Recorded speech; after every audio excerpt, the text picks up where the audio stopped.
word means, or whatever. Okay, so the skin has several different functions.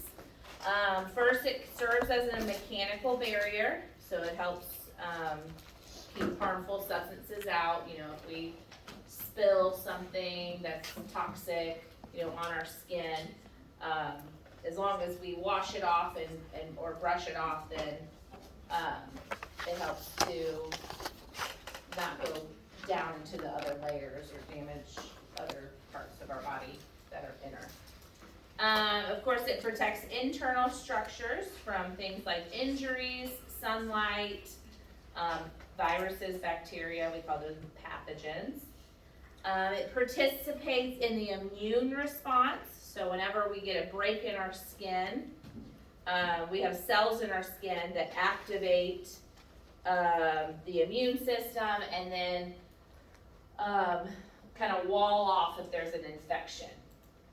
If you've ever heard of like an abscess, you know, when it gets real hard, that's the cells kind of forming a wall around it to protect the other cells so that infection doesn't spread, hopefully. So there's immune response to it. It acts as a gland for vitamin D synthesis, so we need vitamin D to absorb calcium. Performs excretory function, so we're able to excrete, we're able to sweat and excrete water and salt. It performs a sensory role, so things like touch, pressure, and pain. We can feel that on our skin, and then it helps regulate body temperature. Okay, so it keeps us warm, and then also those sweat glands can cool us off. Lots of different functions. This should look familiar to you. This is your diagram, so we're going to go over some things with that. And hopefully answer any questions you have. Okay, structure of the skin. So we're going to talk about the epidermis, the dermis, the subcutaneous, and then those accessory structures or accessory organs like the hair, nails, and the glands within. Okay, epidermis is your outermost layer. Okay, there's lots of different epidural layers. If we got into like a real deep A&P class, the ones that I want you to know are the stratum corneum, and they're on the next slide, or two slides, yeah, next slide. The stratum corneum, and then the stratum germ layer, or it also has the name of stratum granulosum, okay? So the stratum corneum is like the true outermost layer. You can see in this picture, that's what I wanted to show you, stratum corneum. And basically this is all of those dead skin cells that you leave behind. So on your table, on, you know, in your bed, all of that. So your stratum corneum is dead cells filled with keratin. So it's just your dead, flaked off cells. You know, if I sat here and went like this, that would be scraping off the stratum corneum. So that's your surface layer. And it consists of the dead, flat skin cells. And then kind of, if we're talking inner or deepest, the deeper layer is called the stratum germinativum, or the stratum granulosum. Okay. Let's see. This is where mitosis occurs, and it helps, it's kind of a little bit larger layer, and it helps push those dead cells or the older cells to the surface so they can flake off. Okay, but like I said, if you took a kind of a detailed A&P class, you would be learning all of these stratum layers. I'm not going to ask you questions about them, just these two. Okay, the process of keratinization is basically one of those protective mechanisms of the skin, and it's that process where older cells are pushed up, you know, to flake off. Okay, so our skin cells or any cell only lasts a certain amount of days or amount of time. So we don't want dead skin cells in our deeper layers, okay? And then they get trapped, and then we think about necrosis or infection or whatever. So keratinization is part of that protective mechanism to push those dead skin cells out to the outer layer. Because they're hard, they're water resistant, they just don't need to be there. So right below the epidermis, okay, epidermis is the outermost layer. So right below the dermis is what we call the true skin, okay? So when we think about our skin, we're thinking about that dermal layer, or the dermis. It lies under and supports the epidermis, but it's above that fat layer. So it's above the subcutaneous layer or the hypodermis. So you might see subcutaneous layer or hypodermis. It kind of depends on which resource you're looking at. This can vary in thickness. So think about the palms of your hand. You have a little, you can feel there's a lot more skin before you get to that underlying muscle versus your eyelids. Okay, so then the dermis layer is a lot thinner on certain areas of your body. Those accessory structures are embedded within this layer, so you can see this on your diagram.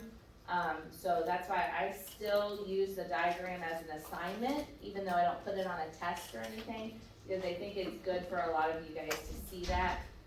It's harder to kind of imagine things with just words on the slide. So things like the blood vessels that supply nourishment, they come up through the dermal layer. The glands to secrete sweat and sebum. And sebum is another word for oil. Okay, so if you see sebum, it means oil. Sensory receptors are within this dermal layer. So I think on your diagram you maybe had to label a couple of these maybe. Touch, pain, pressure, and temperature. And then some muscles, and I think you guys had to label this, the erector pili muscle. So when we get goosebumps, that muscle contracts, and then the hair on our legs or our arms stands up. The little teeny tiny muscles called the erector pili muscles. Yeah, and I put the word goosebumps. That's what I'm referring to. Okay. Tattoos. So I'm a tattoo in the dermis, fade creams can't reach me. So that's where that goes, the ink goes. What about, what is something that, what is something that goes in, or is administered per the intradermal route? So dermal, meaning skin, goes right under the skin. TB. Yeah, TB test, okay? So you guys will learn that towards the end of fundamentals, and you'll be practicing and doing TB tests. But maybe you've already had a TB test and you know how the needle is real teeny tiny, and it's almost, when they do a TB test, it's almost like parallel, okay? They're not going in at this angle, they're going more at like a 15-degree angle, because it goes right in here and creates that needle, okay? We're not trying to get it in the fat layer, that's a subcutaneous shot or route. We're not trying to get it in the muscle. So, TB test, or TBD, is an example of something that goes in via the intradermal route. Insulin, for instance, goes into the subcutaneous layer. Okay, so it's a little bit bigger of a needle.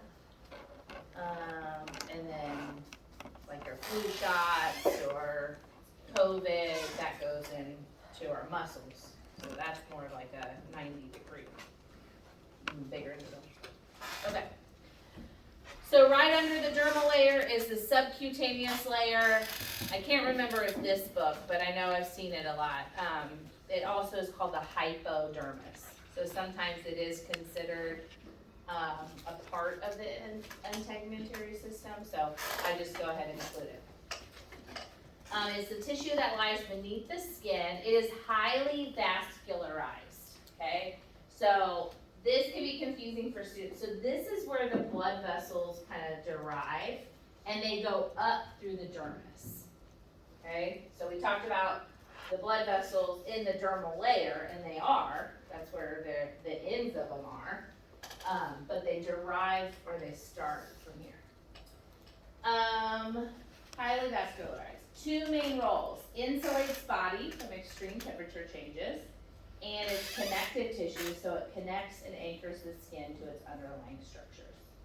Okay, so like I said, a lot of resources will kind of put it with the connective tissue, and then some will consider it like a sublayer of the epithelial. But they're so close together that I can see both ways.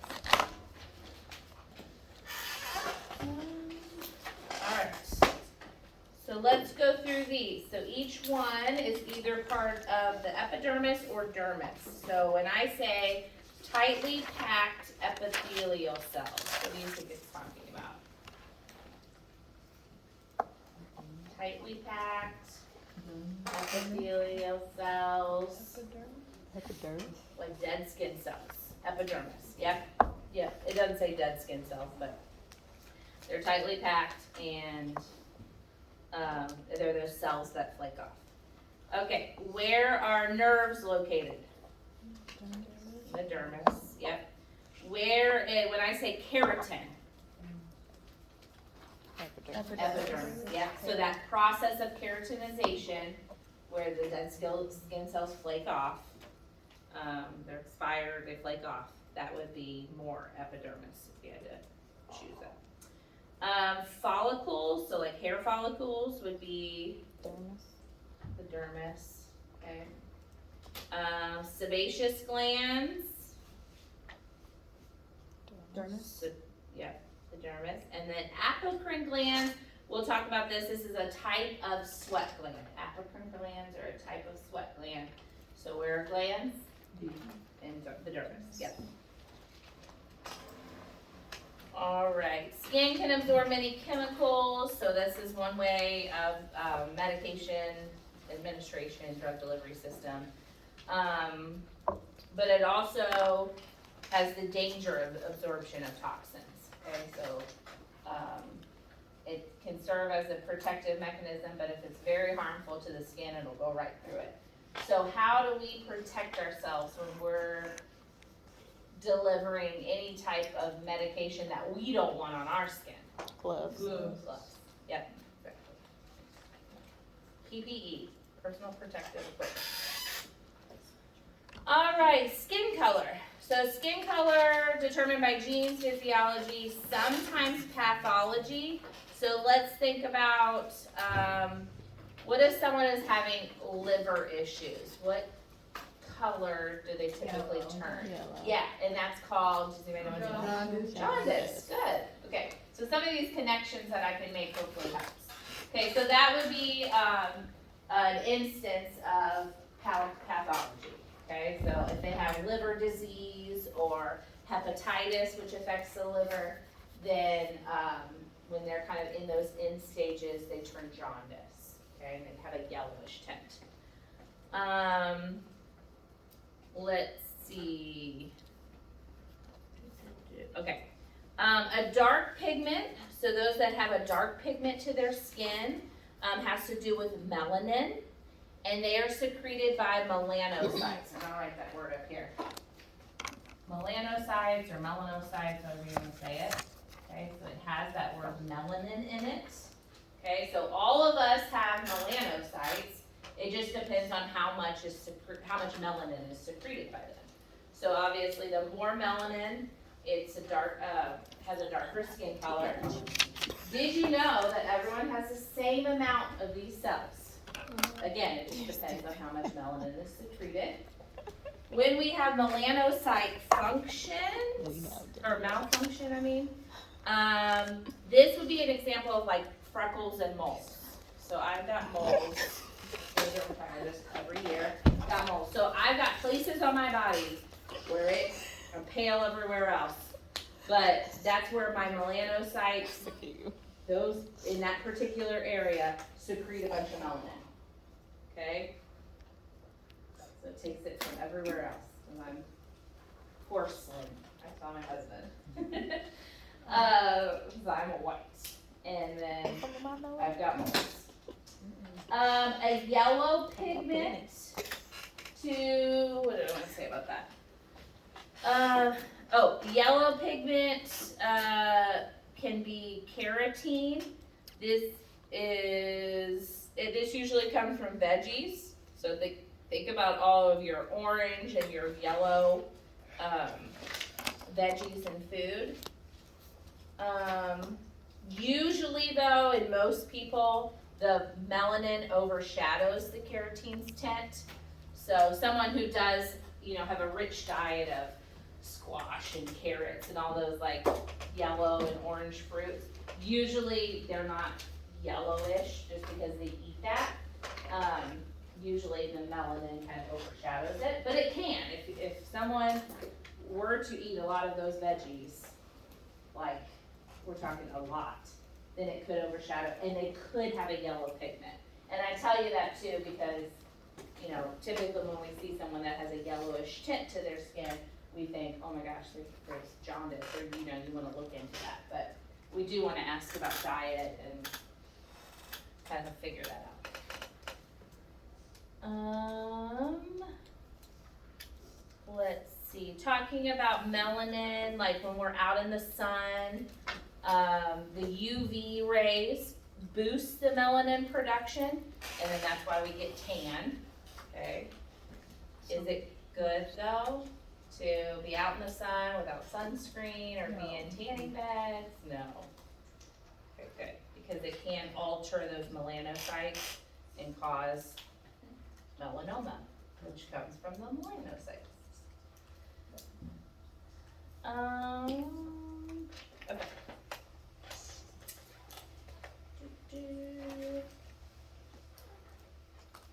Okay. You don't need to know these. This is just kind of showing you some skin cancers, malignant melanoma. We are going to talk, I think, about the kind of mnemonics to remember, ABCDs, to kind of see if it's maybe a risk for melanoma. But there's other types of skin cancers too. There's, if you've ever heard of squamous cell carcinoma or basal cell carcinoma, they all can look a little bit different. We kind of focus more on the melanoma and the features of that. Let's see, so this is just an image showing those melanocytes and then the secretion of melanin, and then this is showing carotene. So people of like an Asian descent, they typically secrete little melanin, so that's why they have more of the kind of a yellow or like olive. Olive. Yeah, kind of like an olive tint. Also, like my mother-in-law, she is Italian, so she has more of like an olive skin, which I think I told you guys that she's in stage 4 liver disease. So it is hard for even me to tell, like, is she becoming more jaundice, or is that more of her, olive skin because she's Italian? So it's kind of hard to tell. But you can see it sometimes in their eyes too, or on the palm of their hands, and she hasn't gotten to that point yet. Okay, some other physiological changes and pathological changes, so like when our skin turns red or when we go more pale, because of different reasons. So what are some times where we might flush, our skin might flush, or we might blush? Blood pressure is up. Okay, fever. Blood pressure is up. Blood pressure is up. Blood pressure, okay. What about when, like, feelings? Like you're just Like, nervous, you're excited, embarrassed. like public Yeah, you're speaking. embarrassed, Some yeah. people, yeah. Yep. So embarrassed, like if I asked everybody to come up here and It wouldn't be everybody. say something, not everybody, because some people are, that Well, doesn't like bother them. rosacea, Yeah, like my you sister ain't gonna has see it on rosacea, mine. so Yeah. is that like the same? Yeah, I that know what would you meant. be, yeah. I know what you meant. Yeah. Okay, so let's talk about why we turn red, whatever causes you to turn red or causes you to blush.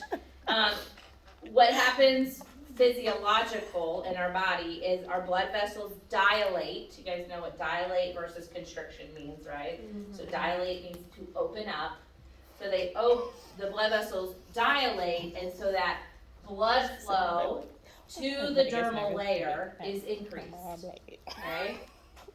Versus pallor, what's pallor mean? Pale, yeah, so more of like white. So like fear, okay? Like you just saw a ghost, okay? They say white as a ghost, or you turn white like you saw a ghost. What do you think happens to the blood vessels?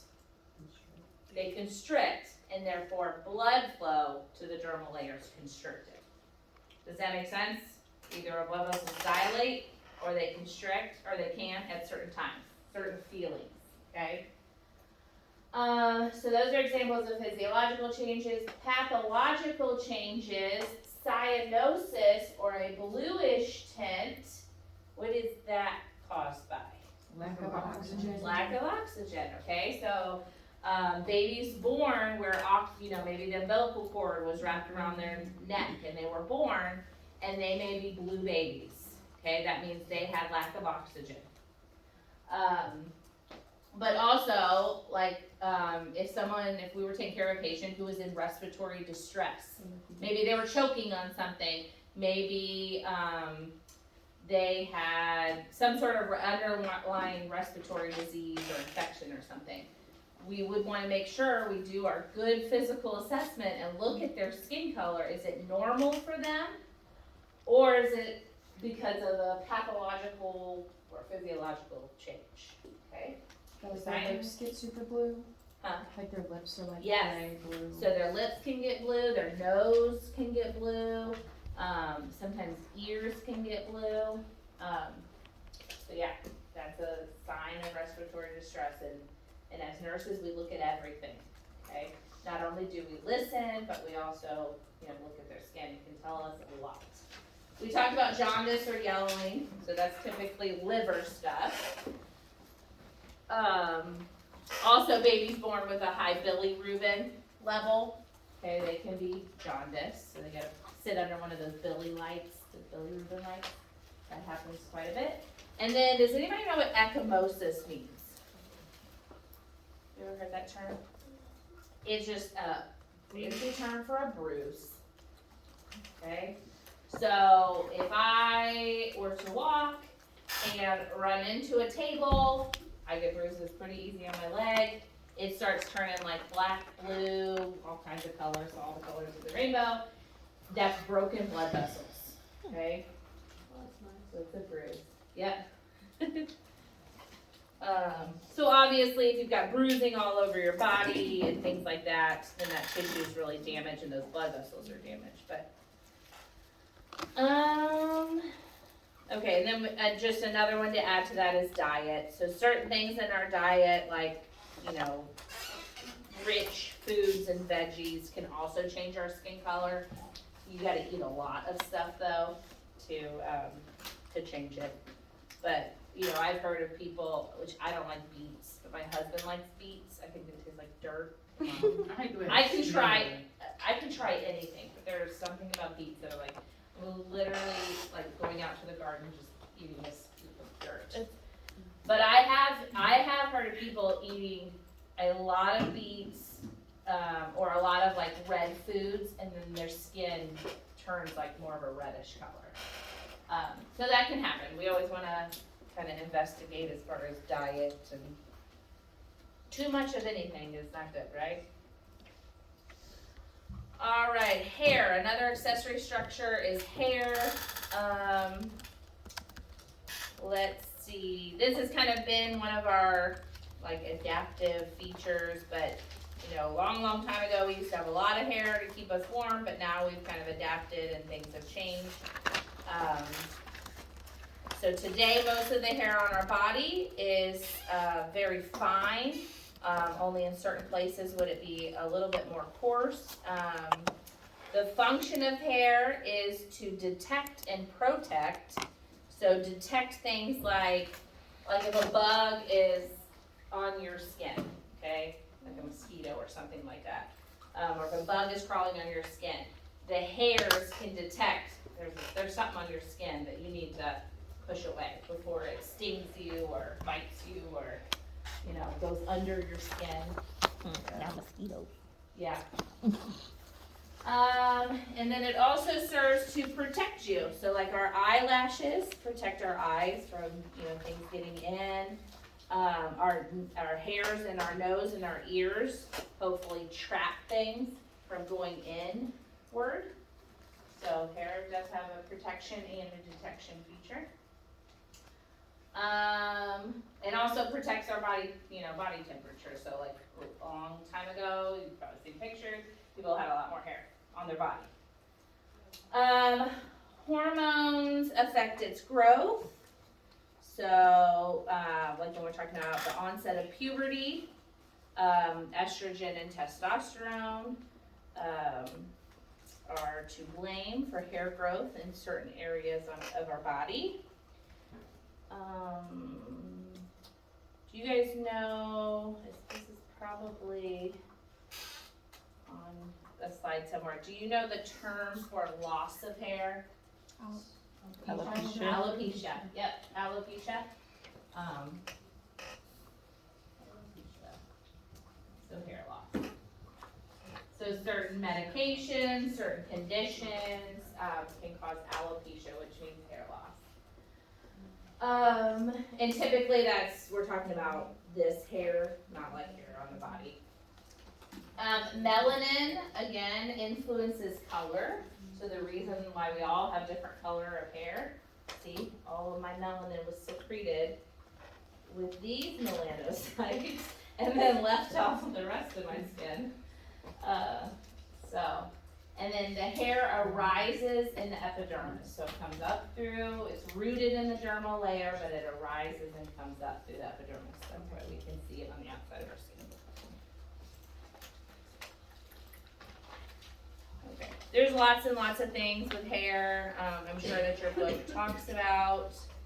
I think your book talks about like the shape of the hair shaft and the root determines if someone were to have like curly, wavy, straight hair, like all these crazy things you can go on and on about with hair, but I don't get into all that. Okay, so now let's talk about glands, because this is an important one that we kind of talk about even when we talk about the endocrine system later on. Okay, so we talked about the erector pili muscle. That's the muscle that is at the end of, at the root, kind of the root of the hair. And when we get goosebumps, it makes the hair stand up straight. Okay.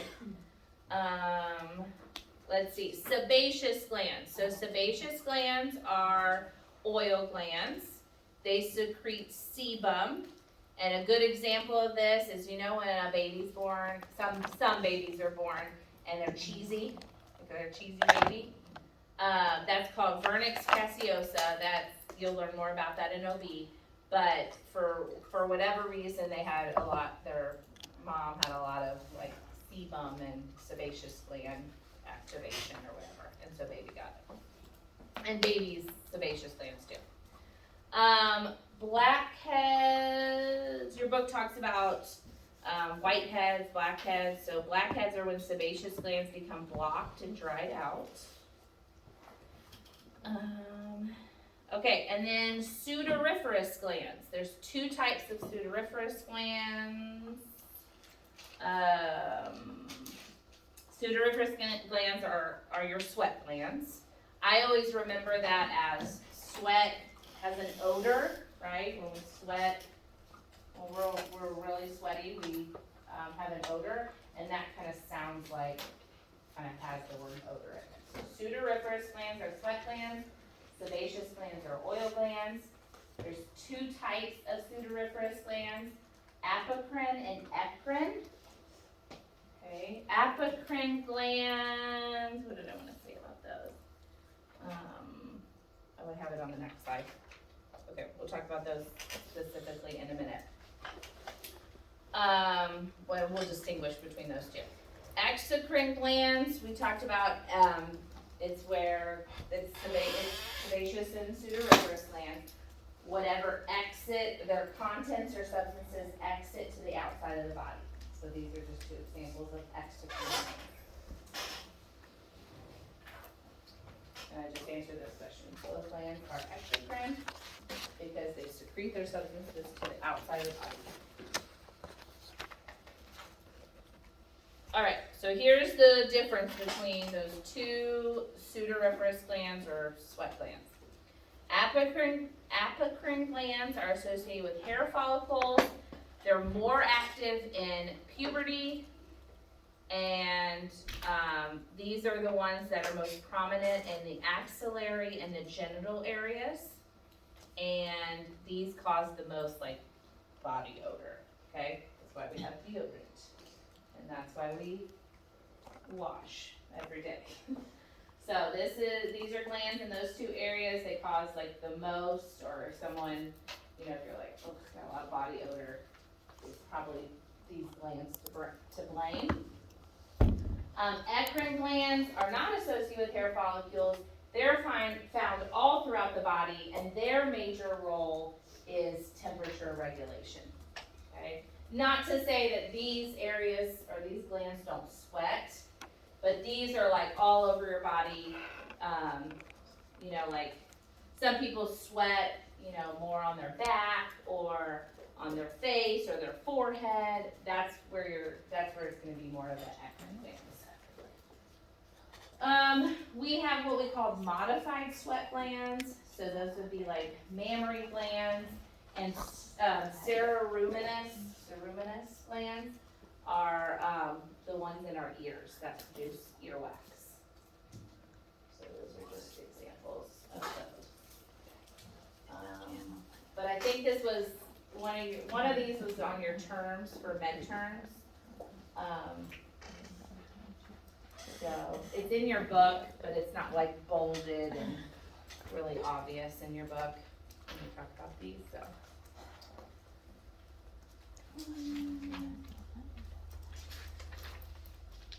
Okay, so which of the following statements are true about apocrine glands? All of the above.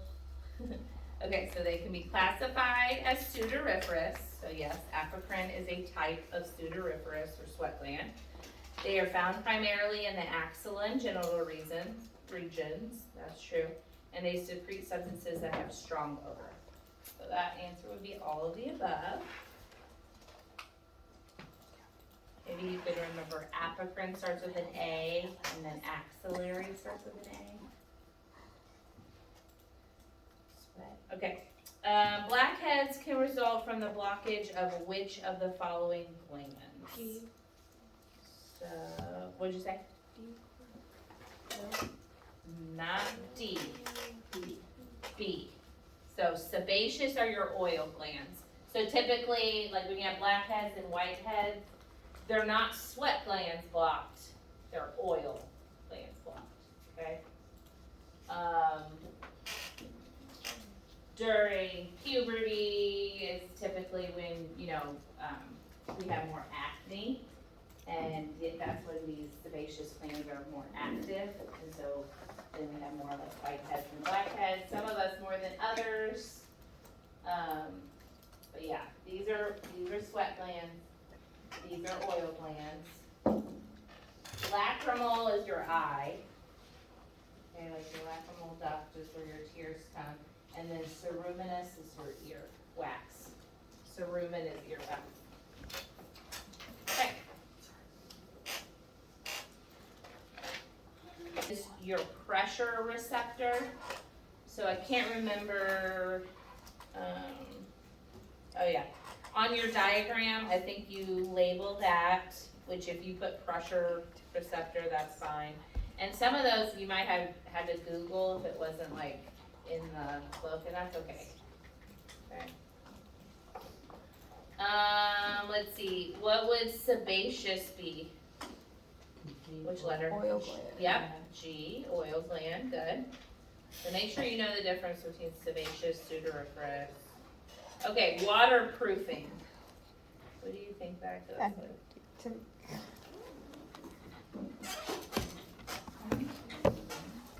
That one is supposed to be H, so keratin.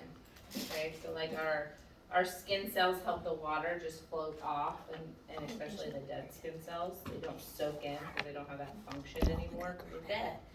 So, yeah. The Meissner's corpuscle is the touch receptor. All of these have specific names, whatever those names mean. Meissner's. I don't know. What would you put for sudoriferous? Your what? Oh no, that's sweat gland. Yeah, that's the sweat gland. So it kind of has the word odor in it, sudor. And I've seen it spelled ER and OR. This one had ER, but it depends on which language, I guess. The sudoriferous is your sweat gland. Apocrine, what'd you put for apocrine? That's associated with Body odor. our body odor, so that's F. Eccrine is associated with, these are Pressure. C, temperature regulation. They're all over our body. So think about where you sweat when you're hot. Besides your armpits. Like, yeah, some people forehead or right here, or the back of their neck, or their lower back, or their butt. So in those areas, you probably have more eccrine glands. Okay, ceruminous is here. Yep. Okay, good. So just a bunch of terms there. So it would structure nails.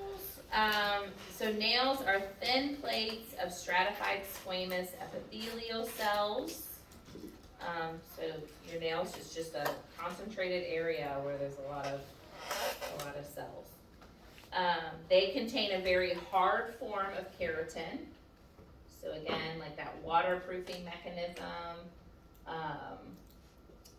They serve to protect areas from injury. So where we have nails is the distal ends of our fingers and toes, so they protect the ends of those. So hopefully if you smash your finger or chopping up vegetables, maybe you hit that before you hit your skin, and it protects it. It's affected by oxygenation of blood supply trauma and nutritional deficiencies. So not only is skin a good thing for us to look at and assess when we're assessing our patients, but looking at nails is also a thing, okay? So you probably know with nutritional deficiencies, certain vitamin deficiencies that people may have, their nails are real thin, they're real flexible, maybe they flake more, okay? So we can tell that. Blood supply though, we can see if they're, if they've got blue fingers, or we can see blue on their fingernails. They might be cyanotic or have a respiratory condition.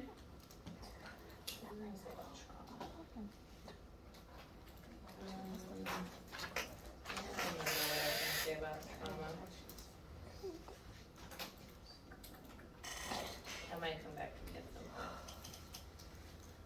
Also looking at the shape of it. So if you see clubbing, I don't know if you guys have talked about clubbed fingers or clubbed fingernails, that can be a sign of an underlying like respiratory or cardiac condition.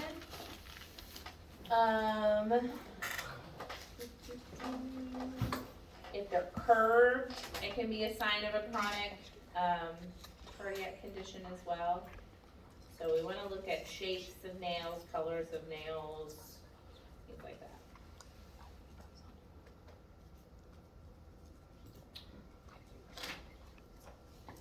All right, so let's talk about body temperature. So our core temperature is, think about like your, what the temperature is for like all of your core organs or your vital organs. So the inner parts of the body. what do you think truly is the best way to measure core temperature? The butt. Rectal. Yeah, truly that is. When babies are born, they initially do, most places or most doctors do, most facilities do, a rectal temperature, because it's like their first temperature. It serves more than one purpose, but to get that true core temperature to make sure that, do they need to put them under more of a heated lamp or heated bed or whatever. We don't use it as our day-to-day, right? They used to come in with the rectal thermometer, but we don't do that normally. In certain conditions, or like sometimes in the ICU, they'll use more rectal temperatures when it's more of a kind of life or death situation. We use methods to measure temperature, to measure shell temperature. So shell temperature is the surface area of the body, like for instance, axillary temperature, or the ones that go across your forehead, or with the temporal, or I don't know what they call it in the ear. Yeah. Yeah. Tympanic? Is that what's on your That's ear? your turn. I'm going blank. Tympanic But goes anyways, in all the your ones ear. that go across your forehead, all the ones that go in your ear, your armpit, those stickers that they put on your forehead to measure, all of those are measuring the shell temperature, which for most cases is good enough, it's fine, okay? Thermoregulation is the balance of heat protection versus heat loss. It's kind of one of those mechanisms that our body uses for homeostasis, okay? So to be thermoregulated means that there is a good, balance between heat production and heat loss. Hypothermia means what? A decrease or a low body temperature. So hypo means low. Hyperthermia means there's increase. So someone that has been out in the sun, hasn't been in the shade, they can have hyperthermia.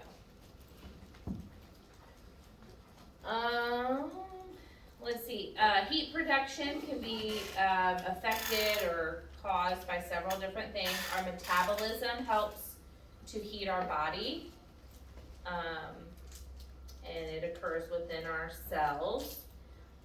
Blood disperses heat throughout our body. It's kind of a transportation, like roadway for that. So our circulatory system circulates blood throughout our body.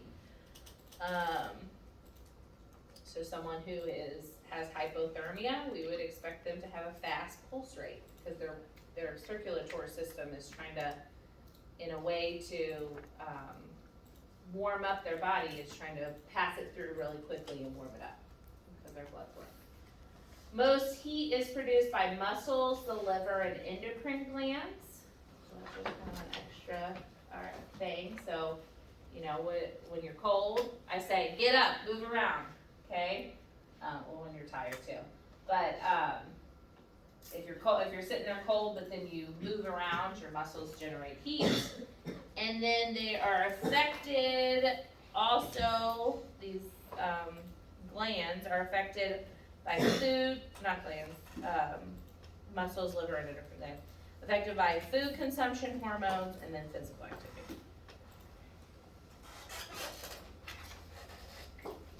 These are just a couple images of like heat stress and kind of signs and symptoms of it, just to kind of make sense of all that. So heat stress and heat exhaustion, symptoms, causes, and as long as they, go inside or get in the shade, that helps to prevent heat stroke. So, all talking about hyperthermia. So I just had those in there. Okay, heat loss, and I think you had some questions with some of these terms on your med terms. So, heat loss. So how do we lose heat? We can do it in several different ways. We talked about most of the way is through our skin. If our body needs to cool off, we sweat. Okay, and that's one way that we kind of release heat so that all of our organs don't burn up. Another way that you don't think about is your lungs. So just us breathing in and out, okay? We can lose heat that way. And then excretory products, so within our urine and feces, that's also a way. So insensible losses are kind of the ones that cannot be measured. So if you think about sweat or losing heat and losing liquid or fluids, those would be examples of insensible losses. We can measure urine, right? They could pee in a hat in the toilet, and we can measure that, and we can count that as like their output, which we care about and take an output. But as far as like what they lose in sweat, we can't take like a cup and measure their sweat, or what they, when they're breathing out, we can't. So those are considered insensible losses, and we just know they're losing heat and they're losing fluids that way, and that will tell us more about, how much fluids they need to put back into their body or how much we need to put in through an IV. Okay, some types of heat loss. The book talks about 4 ways: radiation, conduction, convection, and evaporation. And I have some pictures coming up. Okay, so radiation is when heat radiates from a warm object to a cooler area surrounding the warm object. Okay, so I always think of, like, you know how when you're sleeping at night and your pillow gets warm because the heat has radiated from your head, so you flip it over to the cool side of the pillow, and then you could do that all night long once it gets cool. So I think of radiation as of like when you want to flip your pillow and because it's cooler. So the heat radiates from your head to another object surrounding it. Some of these can get confusing, so that's why I'm trying to give you examples. Let's see, conduction is heat loss. Let's see, with contact with the warm body. So, for example of that, I would think of like a cooling blanket to treat hyperthermia. Okay, maybe the pillow would be an example of that too, I guess. Those are very similar though. Convection is heat loss by air currents. That's how that one's different though. Think about a convection oven. If you put a bagel in a convection oven, there's air currents that go across it to heat up the bagel. And then evaporation is like your sweat on the surface of the skin will evaporate, therefore cooling it off. So when we sweat and like the wind comes across, it'll cool us off. But the sun is evaporating it and the wind is cooling it off. So I got some pictures to kind of show these. So the first one is an example of radiation. So heat radiates from a warm object to a cooler area. So maybe the pillow one is more of a conduction. So the heat from his head escapes into the wintry mix. Okay, so that's why he needed to wear a hat, because he can lose heat through radiation. This B example is convection. Yeah, it's convection. Okay, so the air currents. It's showing a fan, so it's showing air currents. In this case, it's cooling her off, but if you think of like a convection oven, it'd be heating it up. So either way. This one is evaporation, so he sweats, the sun evaporates it. Okay, if there's cool air, it can cool him off, or wind, it could cool him off. And then D is conduction. So that might be more of the pillow example that I said, sorry. Heat loss from a warm body to a cooler object. So these can be very similar and get confusing, but I can't remember what term you have on your midterm, but one of these. Okay, let's take a break. Okay.